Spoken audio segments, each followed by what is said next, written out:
Tonight, the family's still very much processing Alexis Garth's death. The 26-year-old died after she was shot multiple times by a man she once loved. Shooting happened in front of her 3-year-old daughter. She understands. My mommy died. My mommy sleep at the hospital forever. Garth also leaves behind a second daughter, 8 months old, too young to understand what happened. Yarbrough is that child's father. Scott says Garth recently expressed interest in getting out of the relationship with Yarbrough. Alexis Garth, a 26-year-old mother of 2 daughters, ages 3 years old and 8 months old, died Sunday on New Year's Day. Her family said she was shot 5 times while trying to shield her 3-year-old, who hid under a car in the driveway of the family's home on Oakdale Ridge Lane. Since the murder of Alexis, multiple family members and friends of Yarbrough have come forward and claim this murder was a result of Alexis cheating on Yarbrough. This has prompted Alexis' mother, lled Garth, who was on the phone with Alexis at the time of her murder. Warning: this may be triggering for some. Also, there are times when the audio cuts out and when she is shaking, please be advised. Here go to mama. I said I wasn't gonna get on here, but here I go.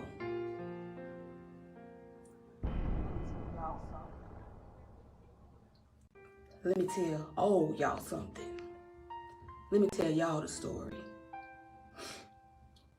For everybody who jumping here and there talking about somebody don't know the story. Bitch ass nigga. Darian and any other bitch. Yeah, I said it. I should be mourning my child, and I am. Because she was mine.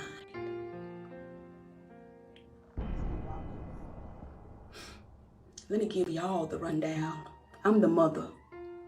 From the call to the Ring video doorbell, to my grandchild hiding under a car, to my daughter being on the phone, to me calling 911 while leaving my house, asking them to get there because I couldn't make it in time.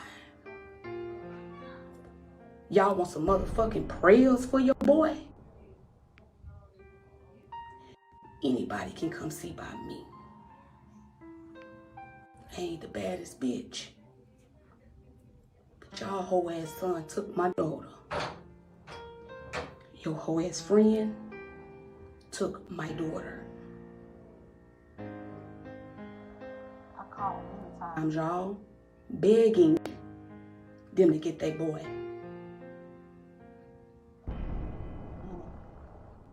I even called last night.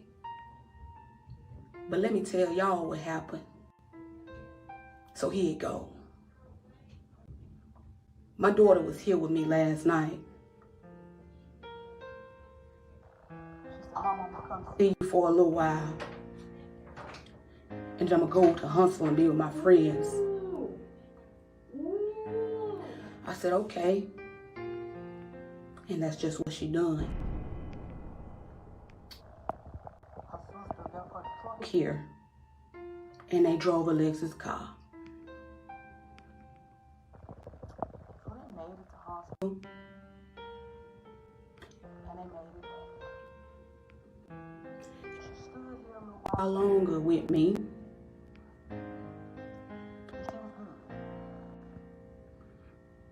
All of a sudden, y'all, my door swung open. I got that on video as well. I can pull up everything I'm saying and show it to you. Black and white don't lie. And one thing about me, I ain't never lied, and I'm definitely not gonna lie. If it was justifiable, then it was justifiable. But my nigga, this was justifiable.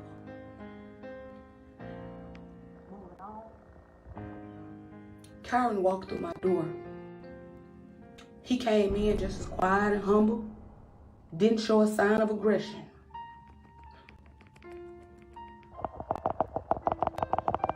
Out for a second, and he said, come on, I'm gonna trail you home, get you off the road, because there's roadblocks set up on Elm Street and Jefferson and such and such, such and such. I'm shaking, y'all, so please forgive me.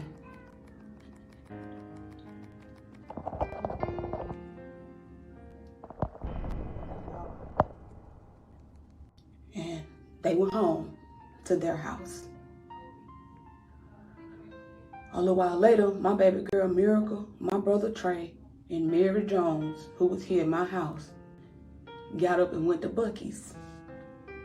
In the process of going to Buc-ee's, Miracle noticed she had left her keys in Alexis' car. Alexis did what any big sister would do. She jumped in her car. She met Miracle at Buc-ee's. She handed her her keys. Miracle came back to the house. 10, maybe 15 minutes passed and Miracle's phone rung, not mine. And Miracle jumped up and said, I'm tired of this shit. She said, I'm sick of this nigga putting his hands on my sister. And you know what I said? I said, I am too. I went to the back, y'all, to find my gun, but I couldn't find it because my husband had hid it. But I still got in the car because I was gonna fight because she's mine. Her daddy, her uncles, her brothers, nobody put their hands on her. So what the fuck give that nigga the right? So anybody who wanna tell the truth of the matter, let's tell it. Yeah, jump on here now and tell how you been jumping on my daughter. Tell how you bit her in the face about 2 weeks ago. Tell how you flew up in levels and pulled a pistol on my sister, and my sister said you're gonna have to kill me because that's mine. Let's talk about it, since y'all wanna justify it. I'm here. Anybody can come see by me on that. Moving on. Put your seatbelts on. Moving on. While we in progress of getting to my daughter's home, she called back. Bitch ass boy talking about don't know the story. Bitch, I'm gonna give it to you. She called back and she laid the phone down. I'm gonna tell you what he said on my son. He's 6 feet deep and I'm finna have to put my daughter there with him. She said, Karen, she just a baby. Why would you hurt her? He said, I'm gonna kill her, I'm gonna kill you, and then I'm gonna kill myself. I started hollering.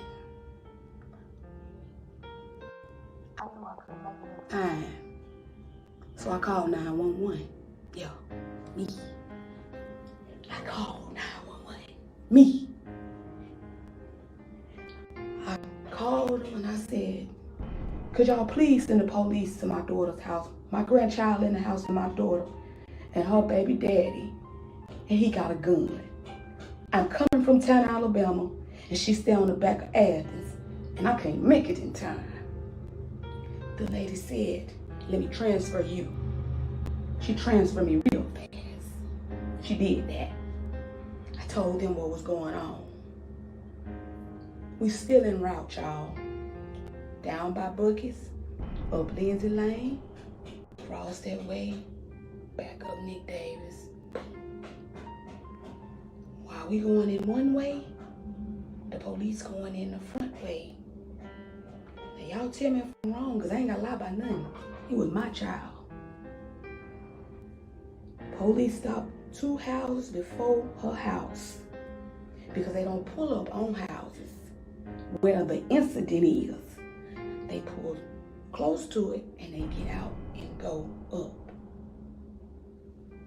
When they were pulling up, he was shooting my daughter. Now let me tell y'all this. So, tell the story. I dare any bitch to jump on here. Please do it. Please. I'm begging. I'm begging y'all. Jump on here. Jump on it. My cam don't lie. The Ring camera on my daughter's door don't lie. What I saw would never lie. Me and my daughter pulled up and the officers were already out their car, y'all. My daughter was laying on the ground. Karen was laying on the ground.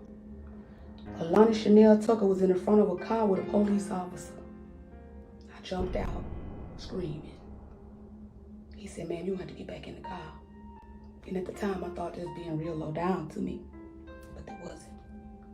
I didn't know what was there at the moment because it wasn't dinging on me. I thought my daughter and him was laying on the ground because it was a domestic dispute. And y'all know they'll put you both on the ground. But when I pulled up, I saw my daughter move. Her legs moved. So I'm like, okay, they there. I said, "Sir, give me my granddaughter." He said, "Ma'am, get back in the car." I said, "Sir, give me my granddaughter." He said, "Ma'am, you're going to have to get back in the car." I said, "Sir, you're going to kill me out here giving me my granddaughter." He said, "Ma'am, get back in the car." I changed, y'all, so I got back in the car. So I heard him say, "Do you have a medic bag?" to another officer.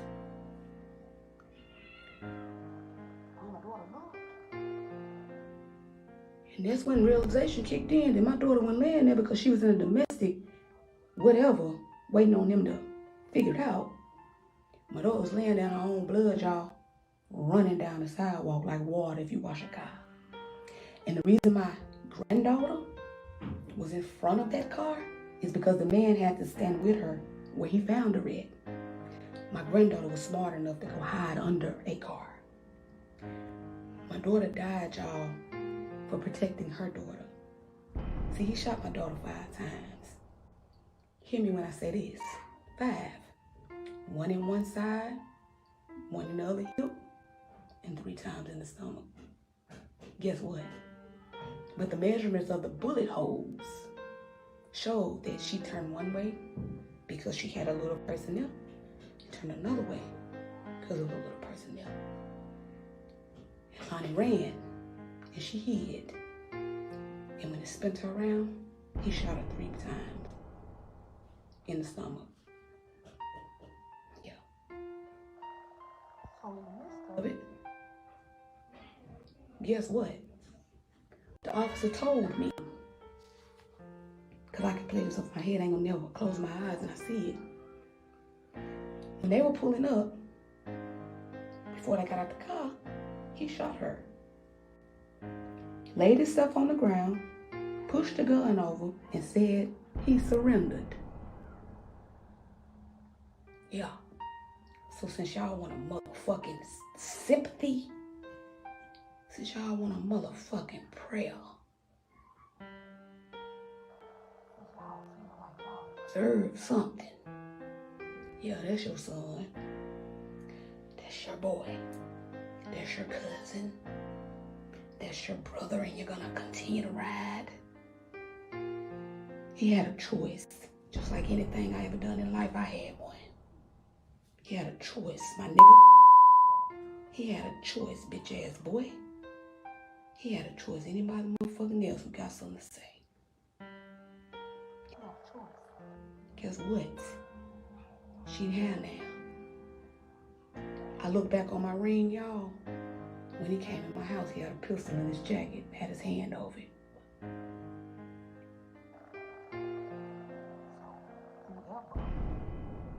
I don't give a fuck if it's a sister, a brother, a mama, or uncle. I don't care. Every day,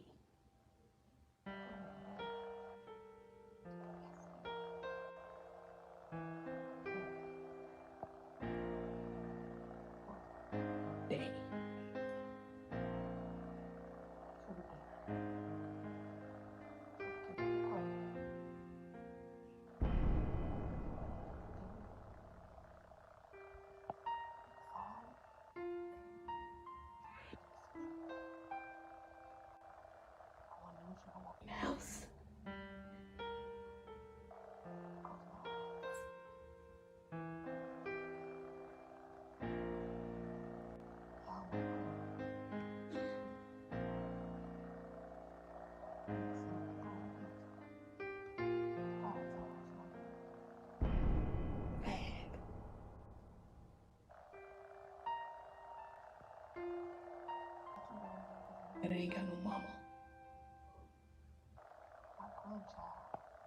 Says, now why you crying? You miss your daughter?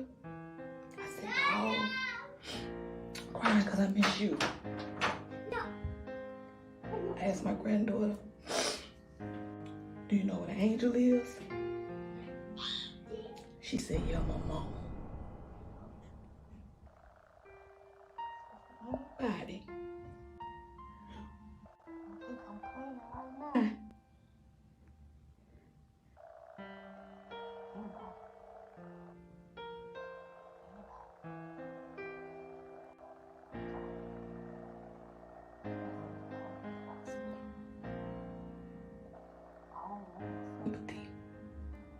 I'm grateful for all the condolences, everybody that's come to my house, everybody that called me. I'm grateful. More is if a motherfucker stop speaking on what they don't know. Oh yeah. I also got the video of where Quentin Quay had zipped my baby up in a bag and took her to get an autopsy. Y'all on the ring, toting shoes and shit out the house. Yeah. Cause I got all of it on camera. Yeah. That, do y'all want me to upload all this? Do you? Shut the fuck up. Mention my daughter's name is up.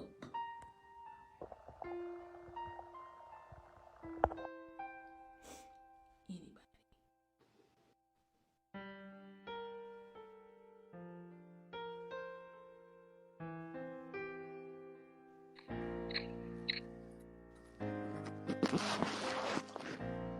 What could you possibly want?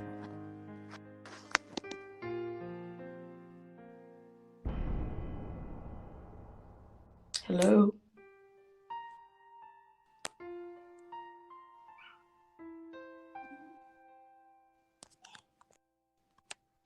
So I'm gonna say this. If y'all don't know the story, shut up. That's my first and last time speaking on it. My baby was laying in the hospital as a Jane Doe. I was there from the to the. I don't know who that is, but they ain't want much. And right now at this point, I give anybody anything they want.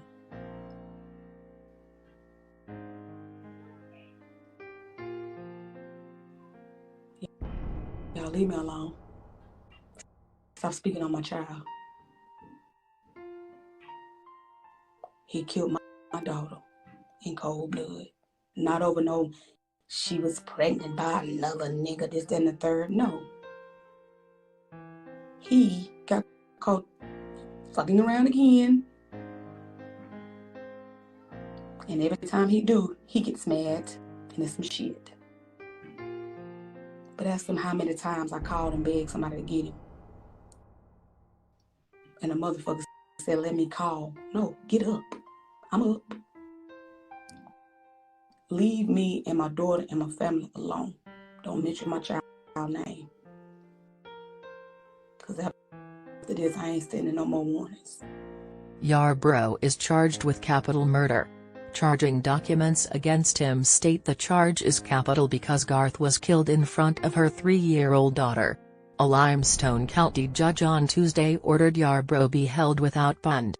That ruling noted that Yarbrough was convicted in 2019, at the age of 16, of another crime. In 2019, investigators determined Yarbrough had been bullying a group of teens. One stood up to him, and after a physical altercation, Yarbrough left to get a handgun. He drove back to the residence on Browns Ferry Road, fired at the victims and left again. He was arrested April 1, records show. On June 16, the grand jury indicted Yarbrough on the original count of first-degree assault and an additional count of second-degree assault. Jones said the difference in charges was related to the difference in severity of injuries. He was released from jail on a $30,000 bond. According to District Judge Gray West's order, Yarbrough was granted mandatory release on December 2, 2022, even though his end of sentence was not set to be completed until May 2023.